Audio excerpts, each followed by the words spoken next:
New maps from FEMA mean some homeowners in Palm Beach County could have to pay more for flood insurance. Our Matt Cesny breaking down the new high-risk zones and ways county leaders are helping them to stretch their dollars.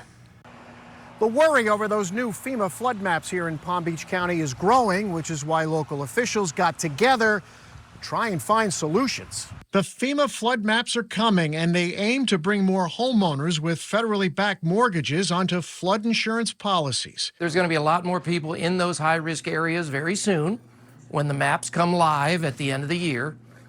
So people should be getting their flood insurance now if they can. That's because the federal flood insurance comes with a 25% discount in Palm Beach County, the result of a FEMA flood score that some county officials would like to improve. Theoretically, we're trying to get to a 30% discount, but it's not just about insurance. It's about making sure if there's a flood event, people can go back to their homes or can stay in their homes, that their businesses will still operate. I mean, that's the reality of it. Doug Wise is with Planning, Zoning, and Building, part of a team trying to ease the impact of the new flood maps. And part of that, he says, is shelling out the cash to make their own more detailed flood maps, which may convince FEMA to scale back the high-risk areas and not force so many to buy federal flood insurance. These maps, they're coming. FEMA is issuing these maps, whether we like it or not, these maps are coming.